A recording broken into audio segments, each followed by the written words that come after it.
Shri Swami Samarth. Hello, हाय, नमस्कार. तुमचं स्वागत आहे माझं चॅनल नीता इजी शिलाईमध्ये. तर आता बघा, लग्नाची एक अचानक ऑर्डर आलेली आहे आणि एकूण 18 ब्लाऊज आहेत त्यांची. तर तुम्हाला दाखवते मी काय काय आहेत ते. तर बघा, ही अशी पूर्ण आरीवर्क तयार असलेली ब्लाऊज आहेत. तर हे बाहीला आरीवर्क आहे आणि हे पाठीमागे बॅकला, तर पुढच्या साईडला प्लेन आहे. तर आणि ह्या साईडला इकडे काठसुद्धा दिलेले आहेत. तर बघूया आता हे कसं कसं शिवायचं आहे. तर हे देखील खूपच छान आहे. बघा, नवरीचं ब्लाऊज आहे. तर खूपच छान आहे, नवरीचं ब्लाऊज आहे हे बघ. तर बघू शकताय बाहीला किती छान अशी एकदम छान सुंदर अशी डिझाईन दिलेली आहे मोराची. आणि ही बॅकला बघू शकता, मस्त अशी डिझाईन आहे. मला बाहीची डिझाईन तर खूपच आवडली, खूप म्हणजे खूपच सुंदर आहे. तर आणखीन ब्लाऊज आहे तुम्हाला. तर ही हिरवा कलरचं एक आहे बघा, हे नवरीचंच आहे. तर हे साखरपुड्याचं आहे आणि हे एक आहे तर कशाचं आहे माहीत नाही. तो शिवल्यानंतर तुम्हाला दाखवते. तर ही 2 प्रिन्सेस शिवायची आहेत आणि ही जी 2 आहेत ही साधी शिवायची. तर ही दोन्ही वेगवेगळी आहेत. तर एकाच दीडची नाही, तर लग्नाचीच आहेत, पण ही नवरीची आहेत. ही पण नवरीचीच आहेत, पण ही वेगळे आहेत आणि ही वेगळी आहे. ही 2 ऑर्डर वेगवेगळे आहेत. ही फक्त ह्या ऑर्डरीमध्ये फक्त 3च ब्लाऊज आहेत आणि या ऑर्डरीमध्ये बघा 18 ब्लाऊज आहेत. तर ते 18 ब्लाऊज तुम्हाला दाखवते. तर ही 2 तुम्हाला दाखवलीच आहेत ऑलरेडी. तर ही सगळीच कटिंग करणार आहे, पण ह्यातली थोडी कमी देणार आहे. तर बघा, हे एक गुलाबी जे कलरचं पीस आहे, 1, हे 2, हे 3, हे 4, हे 5, 6, 7, हे 8 आणि हे 9.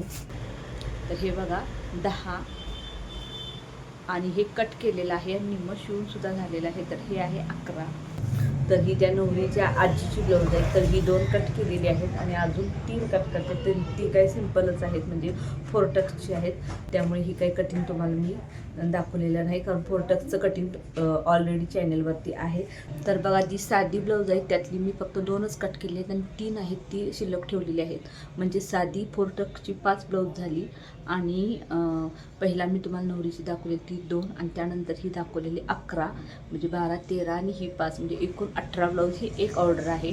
तर त्यातली मी सगळी आता देणार नाही, तर थोडी देणार आहे. नवरीची 4 आहेत, तर नवरीची सगळी देणार आहे आणि नवरीच्या आईची थोडी देणार आहे, थोडी शिल्लक ठेवणार आहे. आजीच्यातली फक्त 2 देणार आहे आणि 3 नंतर देणार आहे. तर हे कटोरी ब्लाऊज तुम्हाला कटिंग दाखवणार आहे. तर पहिला आपण ह्या 3 ब्लाऊजांचं कटिंग करणार आहोत. तर ह्यामधलं हे आणखीन एक पार्टीवेअर आहे बघा, पण सगळ्याला अशी तयार डिझाईन आहेच पाठीला आणि स्लीव्जसाठी. तर आता हे तिन्ही मला कट करायचे आहे. तर कटिंग कसं पद्धतीने करणार आहे हे पहा. तर व्हिडिओ पूर्ण पहा, अजिबात स्किप करू नका. तुम्हाला जर माझे व्हिडिओ आवडत असतील तर लाईक, शेअर आणि सबस्क्राईब करायला देखील विसरू नका. तर चला आता पाहूया कटिंग. तर बघा, हे एकूण 3 अस्तर आहेत. तर हे अस्तर मी नंतर कट करणार आहे. तर ही 2 अस्तर एकदम एकसाथ कट करणार आहे का. तर ब्लाऊजची पूर्ण उंची 14.25 इंच आहे. त्यामुळे मार्जिनसाठी 1 इंच, म्हणजे एकूण 15.25 इंचावर आपण पोलीस द्यायचं आहे. तर शोल्डर बघा 5.5 इंच आहे आणि मुंडा शोल्डरपेक्षा अर्धा इंच जास्त, म्हणजे 6 इंच, कारण गळा डीप आहे. तर ते देखील 5.5 इंच आहे. तर ते पाहून घ्यायचं आणि ही लाईन अशी गुंड्याची आपण आखून घेऊया. तर खूप छान आणि सिंपल असं कटिंग आहे माझं कटोरी ब्लाऊजचं. कोणीही एकदा पाहिला तर लगेच करू शकाल, इतकी सोपी पद्धत आहे. तर बघा, ब्लाऊजची छाती आहे 9.5 इंच, म्हणजे 38 इंच छाती आहे ब्लाऊजची. त्याचा चौथा भाग 9.5 इंच होतो. त्यामध्ये मार्जिनसाठी आपण 1.5 इंच घेणार आहोत. तर ही लाईन अशी छातीची आखून घेऊया. ब्लाऊजची कंबर बघा 32 इंच आहे. तर 32चा चौथा भाग 8 इंच होतो. 8 इंचा पॉईंट दिला. पाठीमागील लाचासाठी 1 इंच आणि 1.5 इंच आपण मार्जिन घेणार आहोत. तर ही मार्जिनची आणि फिटिंगची लाईन अशी आखून घेतली. गळा रुंदी आपण 2.25 इंच घेतलेली आहे आणि पुढील गळा हा 5.5 इंच आहे. तर मार्जिनसाठी 1 इंच एक्स्ट्रा घेऊन 6.5 इंचा पॉईंट द्यायचा आहे. आणि ते खालच्या साईडला गळा रुंदी मी 2.5 इंच घेतलेली आहे. तर वरच्या साईडला 2.25 इंच घेतलेली आहे आणि इथे खालच्या साईडला 2.5 इंच घेतलेली आहे. आता हा चौक तयार करून घेऊया आणि त्या सगळ्याचा गोल आकार काढून घ्यायचा आहे. मुंड्याचा देखील आकार काढून घेऊया. त्यासाठी इथे टेप ठेवायचा आहे.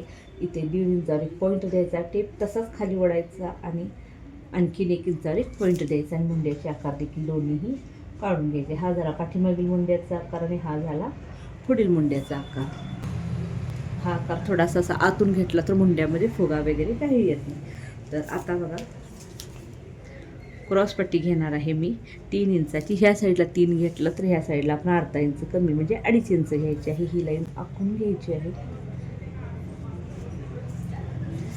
त्या तिरक्या लाईनीवर कटोरीचं माप घ्यायचं आहे. तर कटोरी आहे 5.25 इंच, तर 5.25 इंचावर एक पॉईंट दिला आणि जो आतला मुंडा आहे तिथून खाली तिरका टेप ठेवायचा आहे आणि 2.5 इंचावर एक पॉईंट द्यायचा. आणि इथे बघा 1 इंचावर एक पॉईंट देऊ शकता किंवा जो गळा तुमचा मार्किंग केलेला जो गळा आहे 5.5 इंच, तर 5.5 इंचावर एक असा पॉईंट देऊ शकता. आणि तिथे असं आपल्याला हे कटोरीचा आकार जोडायचा आहे. तर आता हे मार्किंग पूर्ण झालेलं आहे.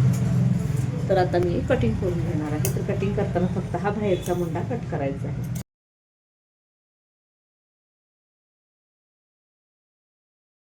बघा हे जे अस्तर आपण ठेवलेलं आहे ते फक्त असं पलटी करून घ्यायचं आहे.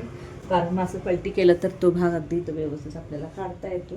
तर हा भाग आहे तो असा ह्याच्यावरती पलटी करून घ्यायचा आहे.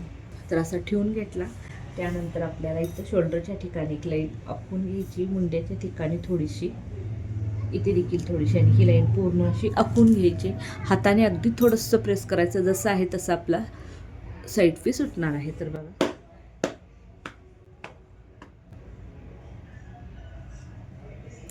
तर बघू शकताय तुम्ही. तर पहा हा साईड पीस आपला जसा आहे तसा उठलेला आहे. तर आता मी कट करून घेते.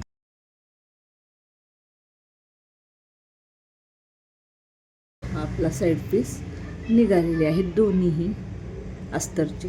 कटोरी आणि क्रॉसपट्टी मी नंतर काढणार आहे कारण पहिला बाही कट करून घ्यायची आहे. कारण मग बाहीसाठी कपडा कमी पडायला नको. तर बघा इथं बाही कट करून घेणार आहे. तर बघा हे जे अस्तर आहे ऑलरेडी आपलं डबल फोल्ड आहे. हे बघा डबल फोल्ड आहे. तर ह्याची आणखीन एक घडी टाकायची म्हणजे एकूण आपल्याला डबल फोल्ड करायचं आहे आणि यावरती बाहीचं माप घ्यायचं आहे. तर बाही उंची आहे 9 इंच. तर मार्जिनसोबत मी 9.25 इंच घेणार आहे. तर ही उंचीची लाईन अशी पूर्णच तुम्ही आखून घेऊ शकता म्हणजे तुम्हाला मुंडा फुलीचं माप देणं सोपं जाईल. तर या लाईनीवरती 2 इंचावर एक असा पॉईंट द्यायचा. त्यानंतर बघा इथून खाली आपल्याला मुंडा फुलीसाठी एक अशी 3.5 इंचावर लाईन आखायची आहे. बाही रुंदी 8.5 इंच आहे. तर 8.5 इंचावर एक असा पॉईंट द्यायचा. मुंडा फुलीचा आणि बाही रुंदीचा जिथं पॉईंट आहे तिथून आपल्याला बाहीचा आकार घ्यायचा आहे. बाही कटिंगचा परफेक्ट व्हिडिओ माझ्या चॅनेलवरती आहे तो तुम्ही पाहू शकता. तर दंडगेर बघा 5.5 इंच आहे. तर 5.5 इंचावर एक पॉईंट दिला आणि मार्जिनसाठी 2 इंच घेतलेला आहे. तर इथून पुढे देखील मार्जिनसाठी 2 इंचच घेतलेला आहे.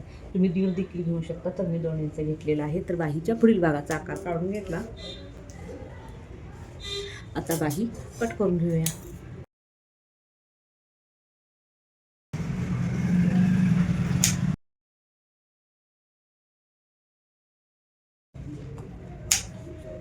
तर आता बाही कट करून झालेली आहे. तर जो शिल्लक राहिलेला कपडा आहे त्यामध्ये आपल्याला कटोरी आणि क्रॉसपट्टी काढायची आहे. बघा पुन्हा आपण जो मार्किंग केलेला भाग होता सुरुवातीला तो घेतलेला आहे. इथं देखील असाच तो भाग ठेवून घ्यायचा आहे. ठेवून घेतला त्यानंतर जी बंद घडी आहे म्हणजे हे जे पुढच्या भागाचं मार्किंग केलेला भाग आहे त्याची जी बंद घडी आहे त्या बंद घडीच्या साईडला अशी एक लाईन आखून घ्यायची आणि ह्याच्यावर देखील हाताने थोडंसं प्रेस केलं की कटोरीचा आकार जसाच्या तसा निघून जाईल. हे बघा हे अशा पद्धतीने जर कटिंग केलं तर कपडासुद्धा आपला वाया जात नाही आणि आपल्याला पेपर कटिंग वगैरे करत बसावं लागत नाही. तर बघा कटोरी काढण्याची अगदी सोपी पद्धत आहे. एक्स्ट्रा कटोरी देखील आपण अशी वाढवू शकतो. तर ह्या साईडला मी 1.25 इंच वाढवलेला आहे आणि ह्या साईडला 1.25 इंच वाढवलेला आहे. तर आता 2 इंचा सेंटर काढूया आणि सेंटरपासून खाली आपल्याला 1.5 इंचावर एक पॉईंट द्यायचा. इंचाच्या पॉईंटला हे दोन्हीही पार्ट आपण असे जोडून घ्यायचे आहेत. तर बघा आणि इथून इकडं आपल्याला अर्धा इंचावर एक असा पॉईंट द्यायचा आणि इथून असा कटोरीचा आकार आपल्याला काढून घ्यायचा आहे. आणि ह्या साईडला बघा आपल्याला फक्त इथं 1.25 इंच एक्स्ट्रा घ्यायचा आहे आणि ही अशी तिरकी लाईन आखून घ्यायची. तर झाली आपली कटोरी देखील वाढवून. तर इकडं 1.25 इंच आणि 1.5. तर आता कटोरी कट करून घेते.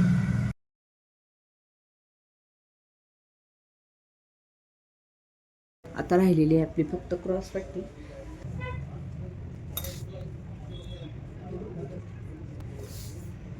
तर क्रॉस पट्टी बघा, मध्ये जे मार्किंग केलं होतं तेव्हा आपण क्रॉस पट्टी 3 इंच घेतली होती. तर इथं बघा आपल्याला थोडंसं वाढवून म्हणजे 3.5 इंच घ्यायची आहे. तर 3.5 इंच आणि ह्या साईडला बघा अर्धा इंच कमी म्हणजे 3 इंच घ्यायची आणि ही तिरकी लाईन अशी आखून घ्यायची. तर झाली बघा ही आपली क्रॉस पट्टी तयार. तर आता क्रॉस पट्टी कट करून घेऊया. तर हा जो मार्किंग केलेला भाग आहे हा पुढील भाग नसून हा पाठीमागील भाग आहे. फक्त ह्याच्यावरती मी मार्किंग करून घेतलेलं आहे. तर हे दोन्हीही पाठीमागील भागच आहेत. तर आता आपण गळ्याचा आकार देखील काढून घेऊया. तर ब्लाऊजचे गळे आणि बाही मेन फॅब्रिकवरती कशी कटिंग करायची, कारण पूर्ण मेन फॅब्रिक हे आपलं आरी वर्क तयार आहे बाहीला आणि पाठीमागे. तर कशा पद्धतीने कटिंग करणार आहे हे तुम्हाला मी पुढील व्हिडिओमध्ये दाखवणार आहे. तर हा व्हिडिओ कसा वाटला मला नक्की कमेंट करून सांगा आणि हा व्हिडिओ पूर्ण पाहिल्याबद्दल तुमचे मनापासून धन्यवाद. थँक्यू.